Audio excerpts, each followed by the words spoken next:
Time for another exciting edition of Fair Market Animals 2019.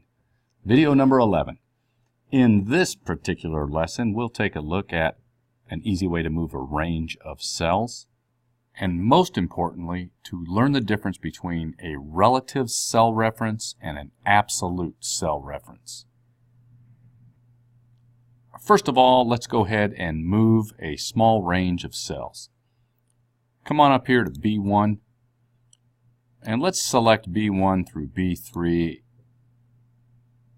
And then if you point to the border, it turns to this move cross. It's a black cross with arrows in all directions, and so we can just click and hold and just move that right over to A. And that way we have it lined up with the beginning of our worksheet. So that's how you can move a range of cells quite easily.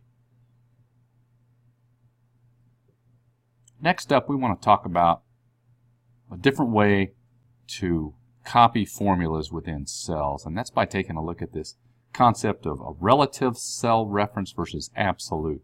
Now, I hear some of you saying from that previous video, isn't there a faster way that we could have copied or inserted all these different formulas? Because the same formula over and over again. It was this amount divided by the total amount, and we kept repeating that. Why can't we just copy it? Well, some of you may have tried to do that, and you run into a very interesting situation. And so what I'll do here is split the window to illustrate what would happen if you were to do that. So here's our split, and so on that lower window there, I'll go ahead and go to our total. And then what we will do is demonstrate here. If I were to simply take this formula that we created and then copy it, would I get the same answers here? What would happen? Well, let me try it. I can do the copy with the fill handle. Let's see what happens. Well, that's not good. Division by 0. That is a real problem. So, and these numbers are clearly not what we intended. This doesn't make any sense at all. So what's happening here? Why is that occurring? Well, let me explain. First of all, let me undo that mess. Here's what's happening. This particular formula here is instructing Excel to go to H6. Go one cell to the left and divide it by this number of cells down below, all the way down to H35.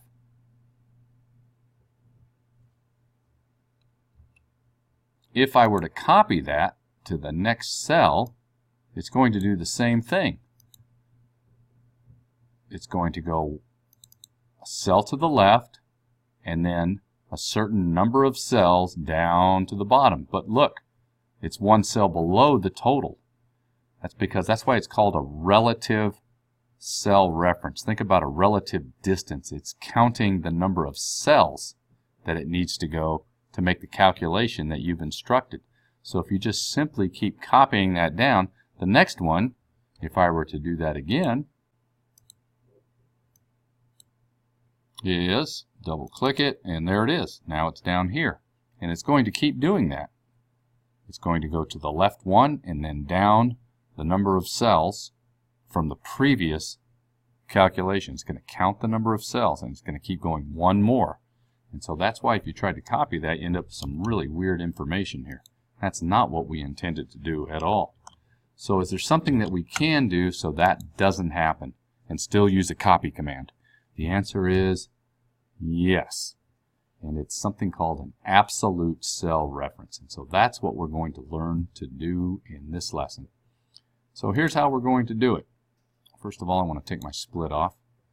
And so first of all, let's go ahead and copy so we have some practice column to work with here.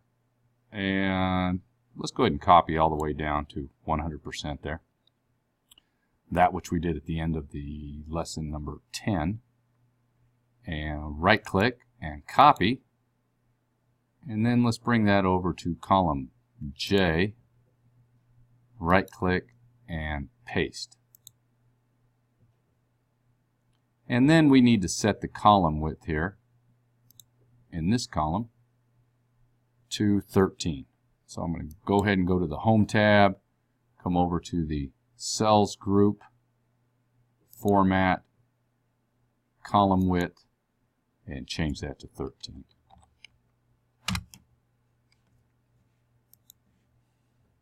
Notice I still have those marching ants, and you can stop those just by escaping out of that copy command. So pause the video if you need to, or ask for help if you need to get through that. I went through that pretty quickly. So what we're going to do is come through here and create a formula that will be an absolute reference to see how we can do the same calculations we did here, but a lot faster. So we're going to delete these. And then we'll go ahead and go in and do the same thing. We've got our part divided by that whole amount, the total sales amount down here.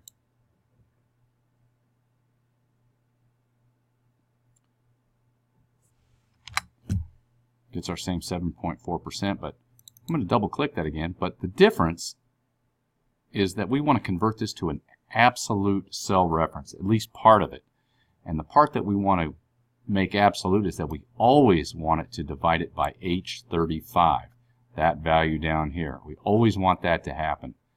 We want this one to go ahead and move each time down 1. We want it to go to the left 1, divide by H35. So the next one we want it to be H7 divided by H35, not H36.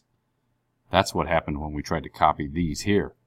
So we're going to leave that one a relative reference. This one we want to be absolute. How do we do that? This is how we do it.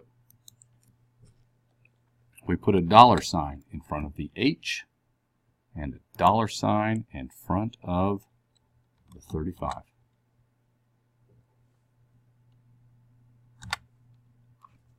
So now if we copy that, that's nice. See, it's still H35. $H, $35. Let me show you one more way to do that, save a little bit of time. Equal sign over here to H8 divided by H35. And then by pressing the function 4 key. Look above your keyboard there and look for F4. And when you press F4, it'll automatically make that particular reference an absolute reference. Enter that. And so once you've done that, then you can copy this all the way down and save a lot of time here. As long as you have that absolute reference. And just to make sure that we're still the same. Oh, there it is, 100%. So it did work. And so that's it. Relative reference, moving in directions and counting cells, or locking in the location, known as an absolute. Absolutely go to H35 every time. And when we've entered in that function or formula correctly, then we can simply take that and replicate it and copy it on down. Very powerful tool, part of Excel. And that will conclude our video number 11. Absolute versus a relative cell reference. So when you've finished that, call me over to take a look and double click on one of these to show me your absolute cell references.